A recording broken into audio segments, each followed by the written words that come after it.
Hey guys, how are you? Happy Monday. I hope you guys had a restful weekend. I hope you got to relax. I hope it was peaceful and I hope you had a great time. My name is Lisa. I am the Self Mastery Princess, and we are starting off the week with a brand new video. I mean, what else would I be doing on a Monday? So today we're going to be talking about a very, very life changing, important topic: self concept, what it is, the parts of it. I'm going to just be going over a brief overview about exactly what a self concept is and why you need to truly understand this. And this is going to be the foundation for self mastery, is really understanding the self concept.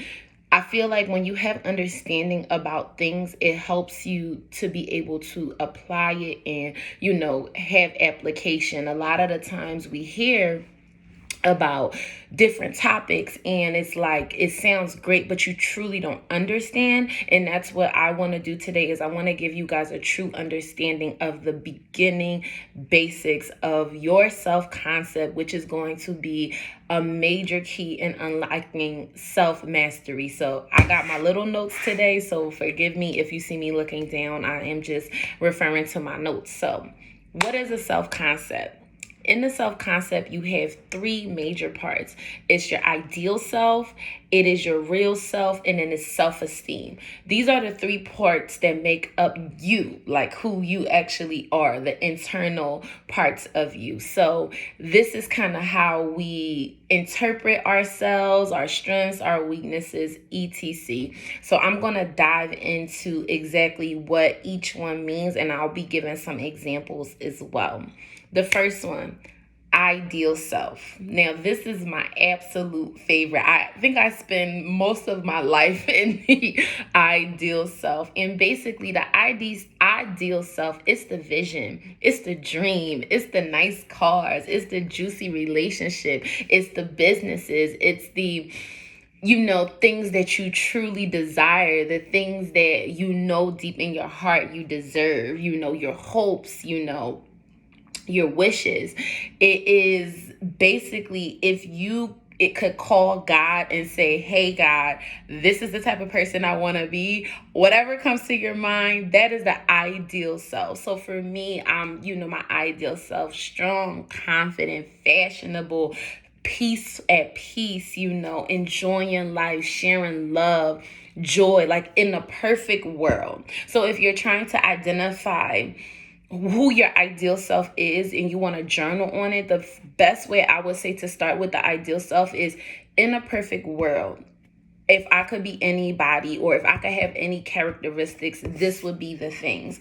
That just kind of gets your system going to see, if it wasn't about your current circumstance, if you didn't have to worry about anything, you just got to call God right now and he said, hey, what kind of person do you want to be? This is going to be the ideal self, the dream self. And this is the self that, we work to strive towards and we work to be towards every single day. So that's ideal self. Second component, your real self. Oh, don't leave me now. Your real self. This is how you see yourself today. Being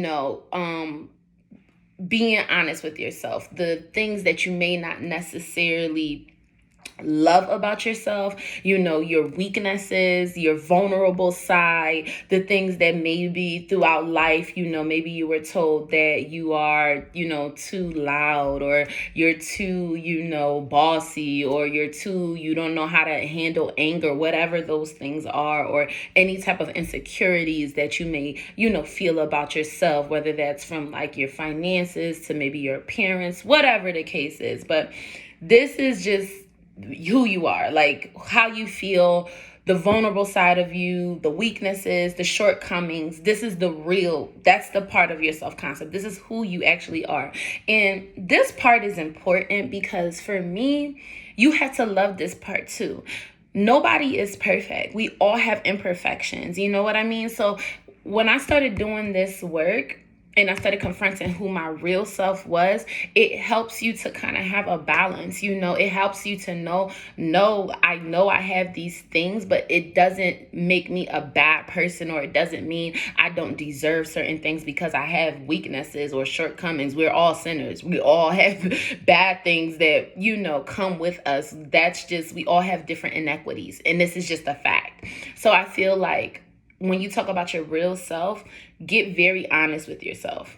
Get very honest with the things that make you vulnerable. Get very honest with those insecurities, things that trigger you. Because when you can identify it, you won't be under the control of other people. People can't say things to you or, pull you out of character, because you're well aware, and you can actually start to reverse engineer and say, you know what? I'm a kind of person, I don't do well with instability. I don't do well with chaos. And when I get in those type of situations, it brings out a different side of me. So instead of me going and putting myself in that situation, I'm going to focus on being stable. I'm going to focus on, thinking forward and putting myself in the place to succeed, like setting myself up for success. I think this is important because you need to know who you really are. Like, even think about it from the perspective of where you live and the type of things you like and what truly makes you happy.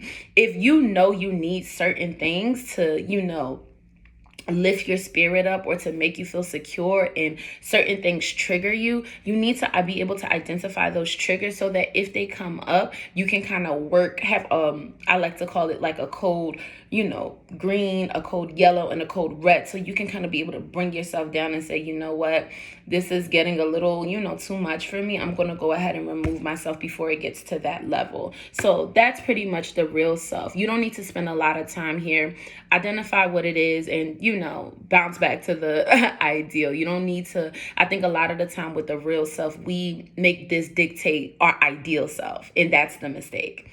The real self does not identify the ideal self. Just because you have these, vulnerabilities and things like that, that doesn't mean you need to, condemn yourself and all of these type of things. It is what it is. We all have weaknesses, know how to deal with it, try to prevent it as best as possible, and move forward. Okay. So then we have the last part of the self-concept, which is your self-esteem. This is so underrated.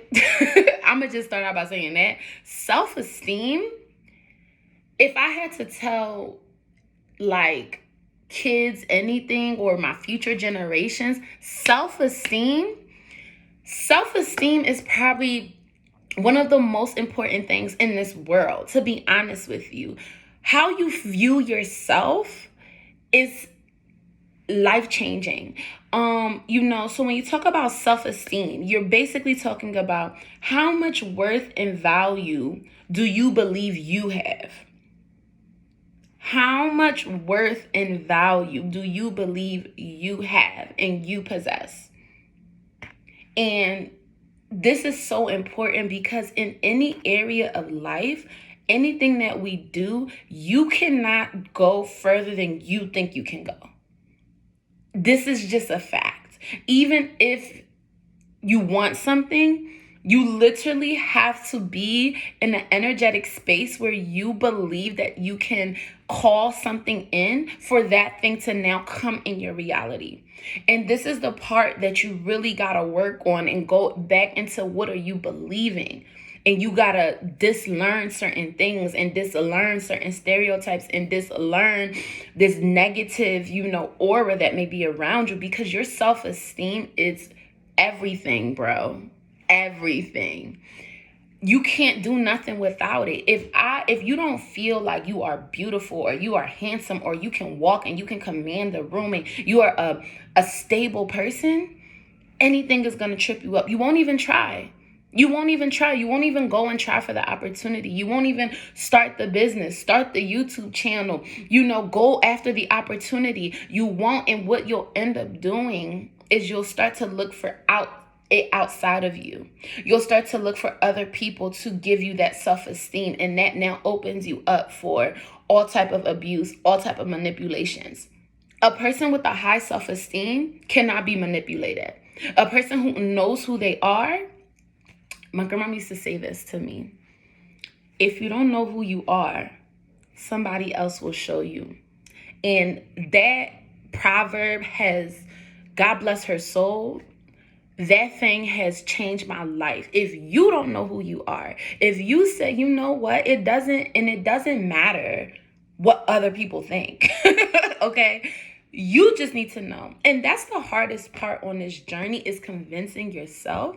Because the thing about it is, society doesn't want people to have high self-esteem. You know why? Because when you start to have high self-esteem, you stop doing things that are not good for you. You stop doing bad habits. You stop being negative. You start actually, working on your health, your finances. Your eyes start to open up. You stop wasting your time, your money, your energy. You start to really tap into this, creative cosmic energy from God, and you start to really stop allowing nonsense.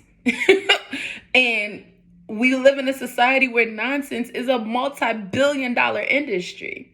So if I have low self-esteem and I need to go on Instagram and post pictures to make myself feel good, I'm then going to go to the store and I'm going to be spending money on all kind of designer this and that to make myself feel good. And don't get me wrong, again, there's nothing wrong with that if that truly makes you happy, but it's a difference between something truly making you happy than you're doing it because you need that. So the importance of having self-esteem is, you say, you know what, in any outfit, in any room, in any situation, I am, period. I am, period. I am, period. I am an image of God. I am confident. I call the shots in my own life. That's what self-esteem is. All of this could be going on, but it's my movie and everybody else is an extra. And you don't do it from a place of arrogance. It's a self thing. And I think sometimes we get that confused. If I have high self-esteem, I'm not going around to everybody, hi, my name is Lisa, I have high self-esteem. Absolutely not. But what am I doing? Because I have high self-esteem, because I want to show up in the way I'm doing the behind the scenes. I'm in the gym. I'm reading books. I'm showing love. I'm being valuable because I got high self-esteem. So I think that self-esteem, it really talks about the power that you have within you, what you feel like you could cultivate. Like you gotta think big. You gotta think, you know what? I'm gonna get everything I desire out of this life. So for me, when I think of the self-concept, I like to go between self-esteem and the ideal self. Those are where I sit. Yeah, every once in a while, something might come up and I'm kind of, a little vulnerable in my real self. But self-esteem and your ideal self. Because what's going to end up happening is going to be raising every time. And it'll just get bigger and bigger and bigger. And I feel like this is so important because if you don't have that, you just are in this place where you're like addicted to validation. You're addicted to what people have to say about you. And you can have a high self-esteem and a high ideal self and be a very humble person. When people give me compliments or do anything for me, I am so grateful. It's something that's within. It's something that you're walking within you. And you need that to be able to pull off these big ideas and these big dreams. We want $1 million. We want the life. We want all of, what that looks like? You gotta be able to, you gotta be able to take yourself into that position. So if you're so busy focusing on all the things you don't have or how you don't look, your mindset should be, you know what? They're gonna do it for me. It's always a way.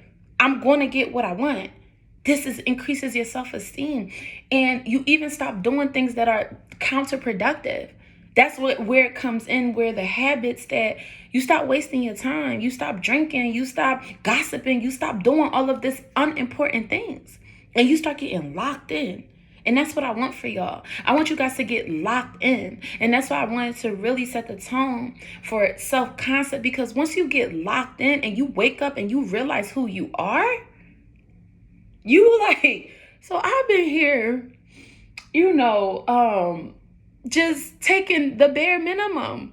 I've been out here thinking that, I'm not deserving. Whole time, I can. And as we go into this new year, let that be the focus. It's not about, because if that's how you coming, that's just, everything else will come to you like that. That will be the culture. Because you have a high self-esteem, you'll know when something isn't right with your spirit. You will know when people aren't right with your spirit, and you let them go with love. You don't condemn. You don't yell at people. You don't go, making posts. You say, you know what? Because I love myself so much, because I have such a high self-concept, I'm going to remove myself from the situation, and I'm going to wish that person nothing but the best. But we just can't continue, because the self-esteem has to be there. I can't tolerate, someone intentionally bringing my self-esteem down, because that's going to be detrimental to my mental faculties. So it stops being about a specific person or a specific situation, because it doesn't pay off to be in the real self and sad and depressed. You get nothing. You get no prize. And you just start to really understand the importance of building your ideal self, accepting your real self, and knowing that having self-esteem is a process. But I highly recommend that you go on a journey. And I will be here to just give you guys tips and tricks and, ways that it has truly helped me. I hope you guys found value in this video. I hope you took some gems from this. Please be expecting more coming from me. Have a wonderful day. Be great. Until next time, the Self Mastery Princess. Bye.